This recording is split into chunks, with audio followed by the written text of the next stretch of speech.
नमस्ते, राधे राधे। आज हम आपको हमारे इस अध्यात्म नामक चैनल में एक नया विषय लेके आए हैं।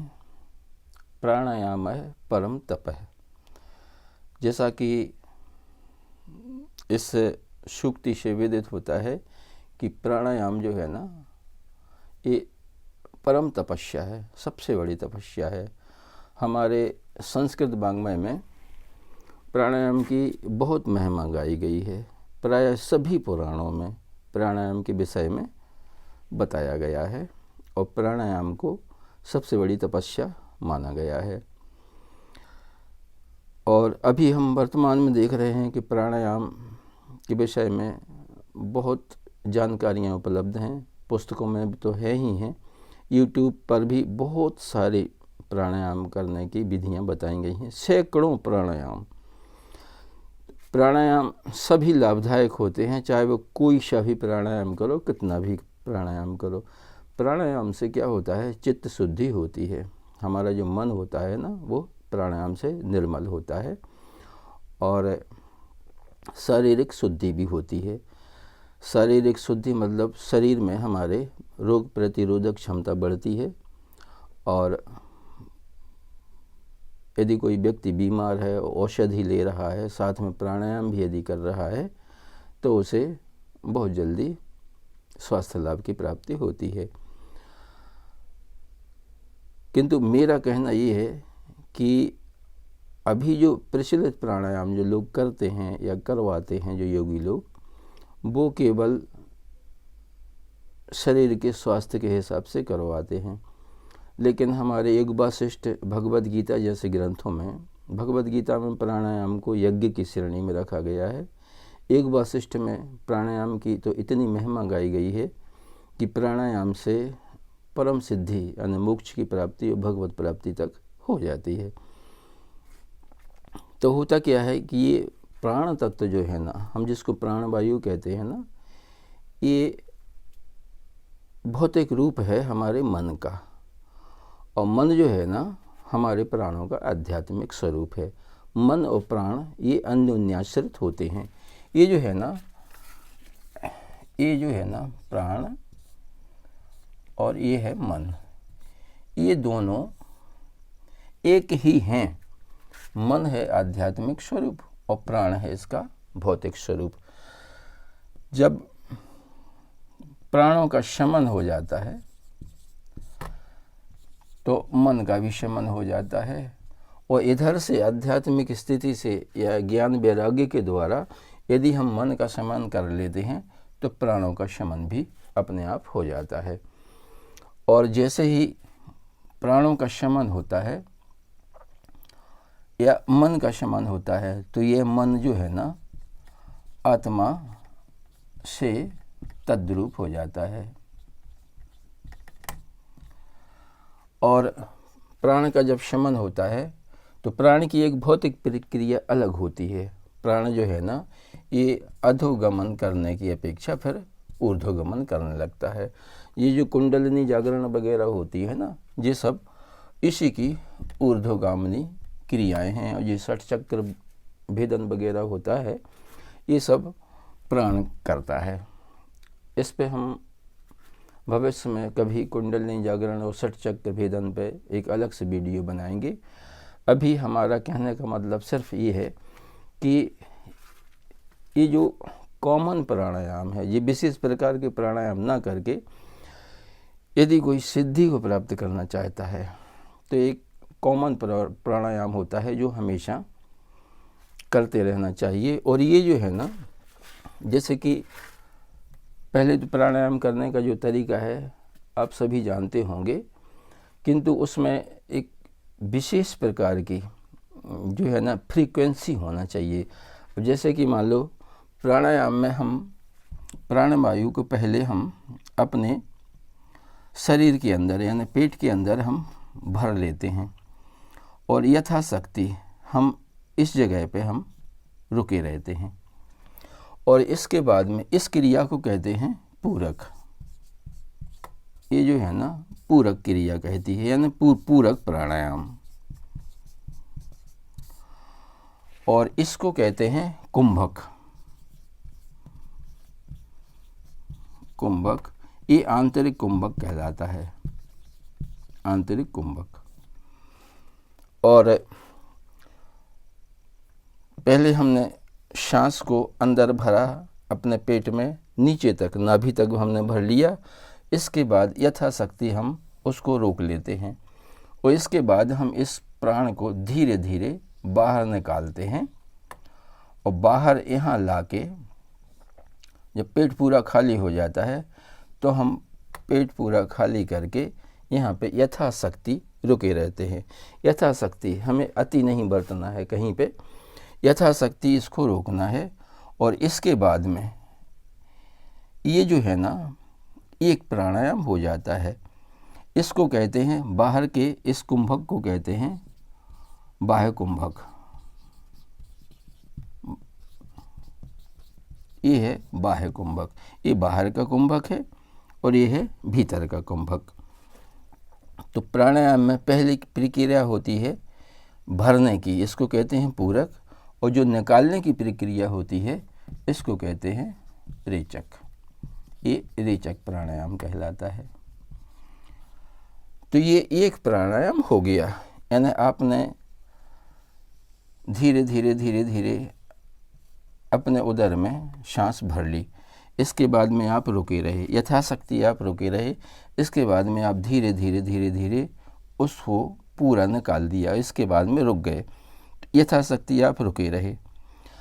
तो एक प्राणायाम ये हो गया। अब इसके बाद आप दूसरा प्राणायाम करेंगे। इस प्रकार से अभीष्ट क्रिया, जो अभीष्ट नंबर होता है वो है 108 प्राणायाम का। इसमें एक ध्यान रखना पड़ता है कि जितना समय पूरक में लगता है उतना ही समय हमें आंतरिक कुंभक को देना है, उतना ही समय रेचक को देना है और उतना ही समय हमें बाह्य कुंभक को देना है। शुरू में नहीं बनता और शुरू में किसी से भी नहीं बनता, लेकिन अभ्यास हो जाने के बाद ये प्रक्रिया बहुत सरल हो जाती है। और समय के लिए क्या होता है कि हम इसमें मंत्र जप भी कर सकते हैं। मंत्र जप जरूरी हो जाता है।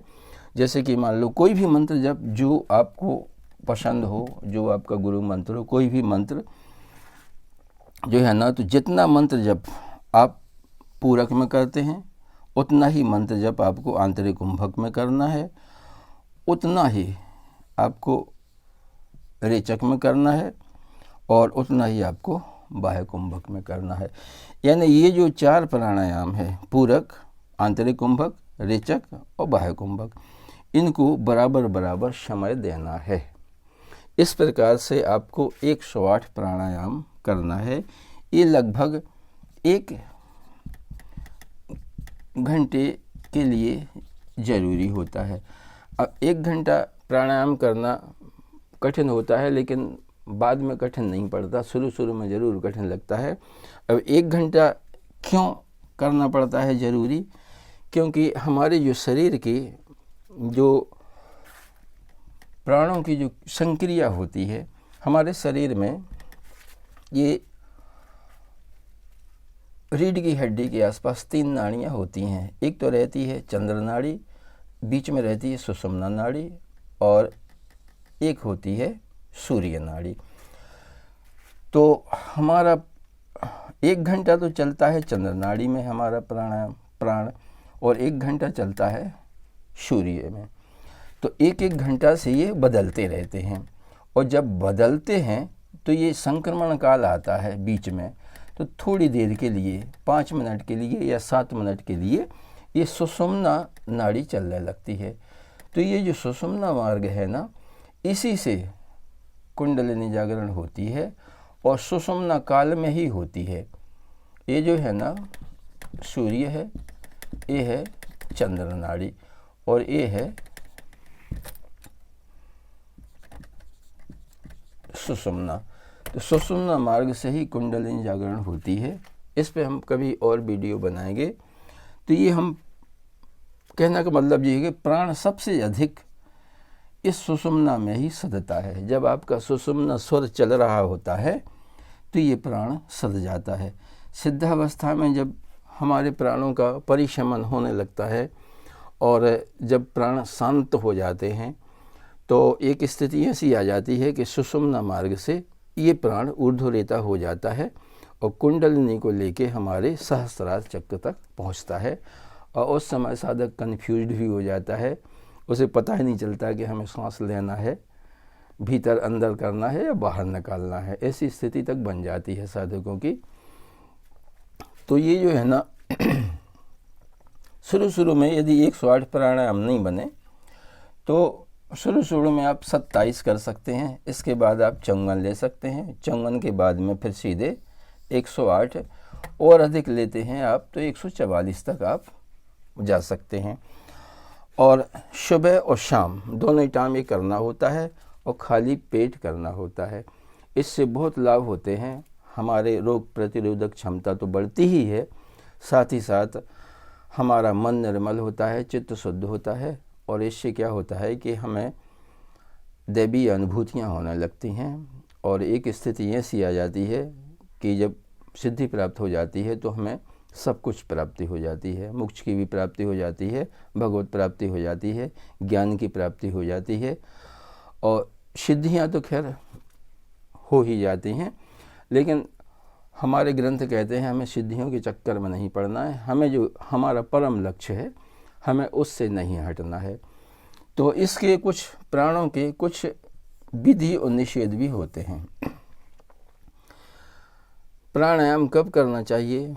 प्राणायाम जहाँ शुद्ध वायु हो वहाँ पर, जहाँ शांति हो वहाँ पर, और सुबह स्नान कर सको तो अच्छी बात है और नहीं कर सको तो खाली पेट जरूर चाय पी सकते हैं। खाली पेट जो है ना प्राणायाम जल्दी सफल होता है। भरे पेट में प्राणायाम नहीं करना चाहिए, इससे लाभ की जगह हानि हो सकती है। और दूसरी बात जो है, प्राणायाम करने के बाद प्राणायाम से क्या होता है कि हमारा मन एक तप्त लोहे की भांति हो जाता है। इसके ऊपर हम जो भी संस्कार डालते हैं वह शील बनकर हमेशा के लिए छप जाता है हमारे स्वभाव में। तो प्राणायाम के बाद हमें लौकिक क्रियाएं नहीं करना चाहिए। प्राणायाम के बाद हमें जप करना चाहिए, स्वाध्याय करना चाहिए, सत्संग करना चाहिए, भागवत कथा का श्रवण वगैरह करना चाहिए। और प्राणायाम करने के बाद हमें कुछ ऐसी क्रियाएं नहीं करना चाहिए जो नेगेटिव या अशुभ कर्म करने वाली होती हैं। जैसे कि प्राणायाम के तत्काल बाद भोजन नहीं करना चाहिए, प्राणायाम के तत्काल बाद शयन नहीं करना चाहिए, प्राणायाम के बाद हमें नेगेटिव कर्म एक भी नहीं करना चाहिए। क्योंकि होता क्या है कि प्राणायाम के तत्काल बाद हम जो भी कर्म करते हैं उसका संस्कार बहुत गहरे पहुंच जाता है।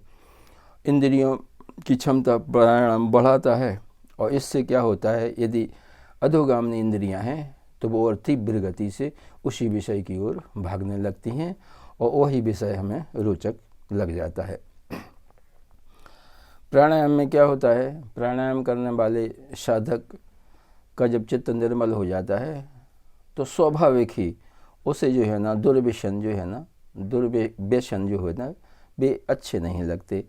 जैसे कि बीड़ी, सिगरेट, तंबाकू, चाय और शराब वगैरह जो है ना उसे रुचिकर नहीं लगती और अपने आप भी छूट जाती हैं। प्राणायाम करने वाले, जैसे मान लो कोई खिलाड़ी है, खिलाड़ी यदि प्राणायाम करता है तो अपने खेल के शिखर पर पहुंच सकता है। तो प्राणायाम से अनेक फ़ायदे हैं, लौकिक तो हैं ही, पारलौकिक भी होते हैं। तो प्राणायाम के विषय में आज बस इतना ही, और इसके बाद में और कुछ रह गया होगा तो हम फिर कभी आपके सामने रखेंगे। कृपया कमेंट में ज़रूर लिखें कि आपको कैसा लगा वीडियो, और हमारे चैनल को आप सब्सक्राइब ज़रूर कर दें। धन्यवाद। नमस्ते। जय श्री कृष्णा।